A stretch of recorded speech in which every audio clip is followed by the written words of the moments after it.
Yeah, welcome back to the fifth episode of the Loki review here. It's me and Aiden again, obviously. We're Yo. gonna just talk about this fifth episode. This one is where, so Loki, in the last episode, he gets like zapped or pruned or something like that, and then he like shows up into this like void world, which we find out in this episode's like beyond the end of time. I think is what they called it. Like Yeah.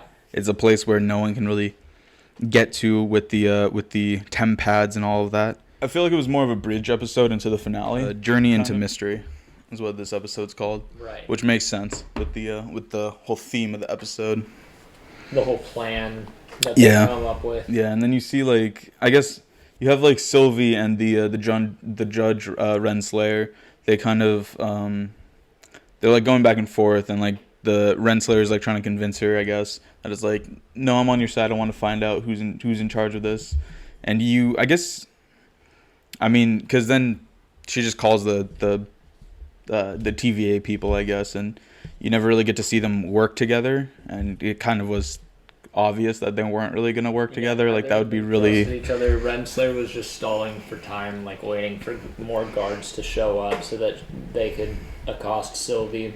yeah, someone that I mean, like, I mean, the whole reason this all really happens is because of Renslayer and like Right. them taking Sylvie, I guess, under the orders of whoever's in charge of the TVA.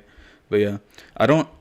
Yeah, I don't really have too much to talk about in this episode, to be honest, because it was more of a bridge episode. You get a little more development though between like Sylvie and Loki towards the end there, and like Loki says like I won't betray you like at all, like he's totally subservient. And I think really after the end of the fourth episode, or even just in the fourth episode, it was really Sylvie's show more than it was Loki's. Right. Like at this point, Mm-hmm. just because a lot of the stuff, even in this episode, revolves around her. Obviously, we still follow Loki, but it's more like, oh, it's your plan. We're gonna follow you. You're leading us. Like, it almost like they shifted protagonists, like kind of halfway through the show. Yeah. It's like it goes from Loki to Sylvie. The episode's kind of like the marvelous misadventures of Loki. Yeah. And more character and story development with Sylvie. Yeah. Because Loki ends up in the bunker with all of the other Lokis, and it's just totally chaotic.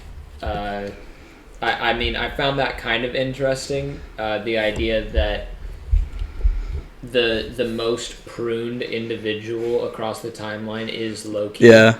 And he also happens to be, or Loki also happens to be the only entity capable of surviving in this like time after time. Yeah, because they even say like our power is like, I mean, obviously he's the god of mischief, but it's like the powers like are really just surviving. Like they're like cockroaches almost, where they just can't die. Yeah. Like no matter what happens, like because you have like I guess the main four Lokis that he meets straight up is the alligator Loki.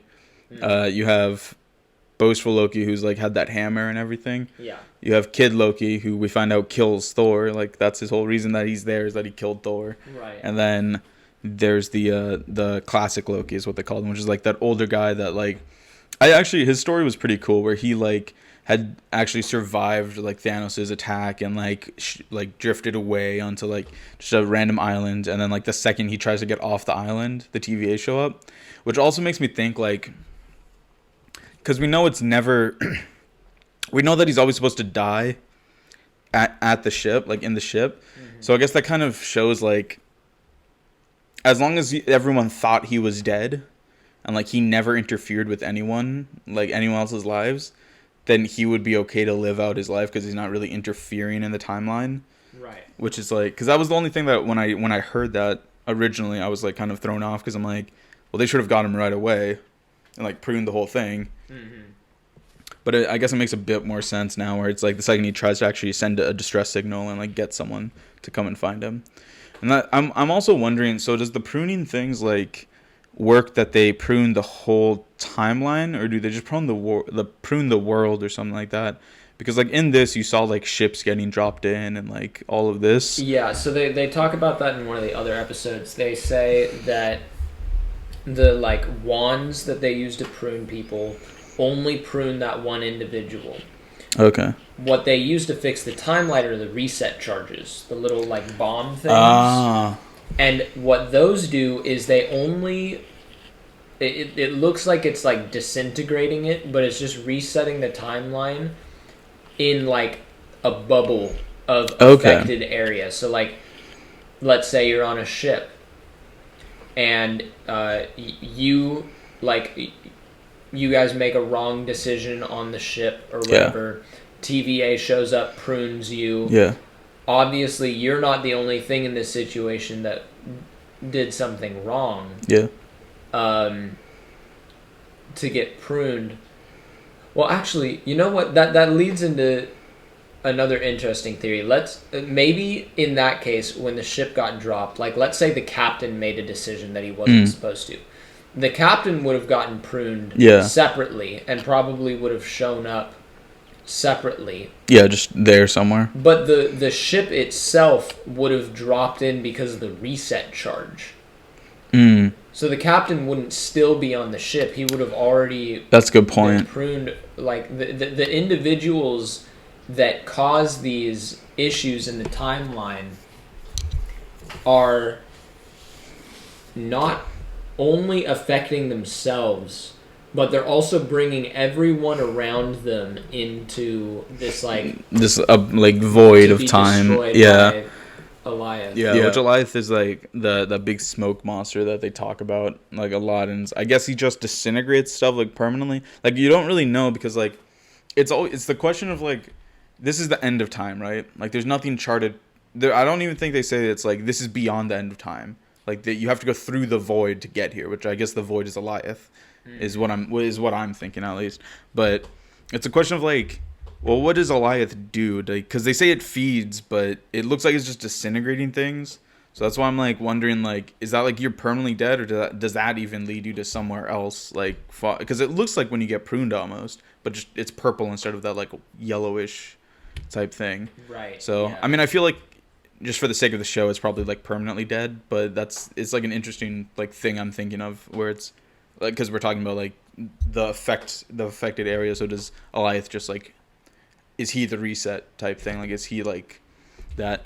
But it's interesting because like who in the world could like tame that? Because they say like someone's controlling Alioth or like someone's like there kind of. Yeah, that's the theory that they come up with, which I found kind of interesting. I don't really remember exactly how they came across that. Yeah, I think it's just the old Loki, the classic Loki is just talking about it, and it seems like he knows a lot about Alioth. Okay. So I think it's just they've probably lived there forever. So. Gotcha. Yeah. I kind of do. I mean, I understand it's not the point of the show and like what we're doing, and there's only one more episode, but I kind of wish that we got into more of the whole like civil war that seems to be happening between the Lokis. Like, there's like just those little bits of Lokis on there, and then you have like that massive herd of them that like comes and like takes over the area. Right. Which it's not the point of the show, but yeah, exactly. Like they're all just. I thought it was hilarious when they're all just turning on each other because, like, Mobius in, like, the second episode, so, like, you literally stab people in the back 50 times. Like, we have a reel. Yeah. And that's kind of what happens here is that they just keep stabbing each other in the back in this little, like, encounter. Yeah, like, all the Lokis. The vote for me button Loki. Yeah. Was, like, a hand ripped off by alligator Loki. That was insane. That was very, yeah. I wasn't entirely expecting that. Yeah. But... And I honestly thought they killed off Mobius, but I really like that they didn't because I love Owen Wilson as that character. Same. And like it's really cool to like be like, oh wow, he's in it still. Yeah. Like I don't really know why he went back to the TVA because like surely he'll just get pruned again or killed or stabbed or something. But it's like I guess he's trying to free people. I guess like reveal to them what's happening. Yeah. But he just went back by himself. So. Yeah, I think. I mean, who did he have to take with him? The other Lokis that showed up, I guess they didn't want to go. Yeah, they were like, "This is our kingdom. Like, yeah, we're stuck here, and we've lived here forever, and we don't mind. Yeah, like, we'll stay here." And I guess it would have only been like Prime Loki, but he wanted to go with Sylvie to like figure that out, which is a good thing he did, because now he knows how to enchant stuff too, which I have a feeling will come into play. Because this isn't our Loki. This is like a different variant of Loki, like 2014 Loki or 2012 Loki. So it's interesting. Like now he has this power. He had the like whole hologram power. So it seems like they're building this guy up to be like use more of that magic. Because if you remember like the classic Loki said like the blades always like inhibit you as a Loki. Like he's like your magic is super powerful, so you should only use magic.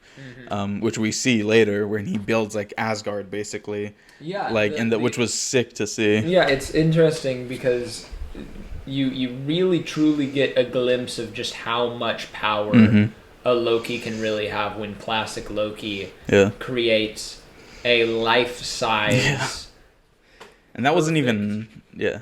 hologram Yeah. of Asgard. And it wasn't even like offensive power either. It was just like illusion. And like it sounds like he actually does have some sort of offensive capabilities. So it's like it would have been cool to see that like the little like I guess it would have been similar to what Loki can already do though, where he just throws like that green mist at people. I guess, but yeah. So that it was cool. And then that was also his death was insane too, where he's just like on his knees, just laughing hysterically, basically at like dying. Yeah, That was, I don't really have much else to say on don't have too that much either. episode. yeah. Honestly, it wasn't like It wasn't filler, but it was like yeah.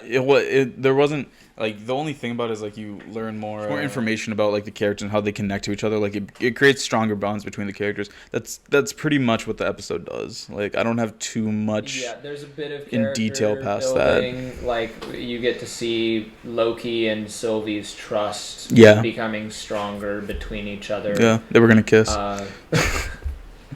Now that they held hands and took over a giant mythical time beast. So I'd say that's a bit better than just smooching. Maybe just a little. Maybe just. But I think this is all just set up for that 6th episode, which we'll see if it's. We're gonna review it obviously, and so we'll see like what's up with it. But yeah, that's all I really got to say. I know that's kind of all. So this is definitely a shorter one, but there's not too much going on here. Besides the fact that Loki's alive, Mobius is alive, Sylvie pruned herself but is still alive, and they're gonna go and solve the world's problems. So yeah. Yeah, you get like a brief glimpse as to where they're gonna be in the finale, and you get to see what a truly powerful Loki looks like. I think that's all that really happened in this episode. Yeah. So we'll see you guys in episode 6.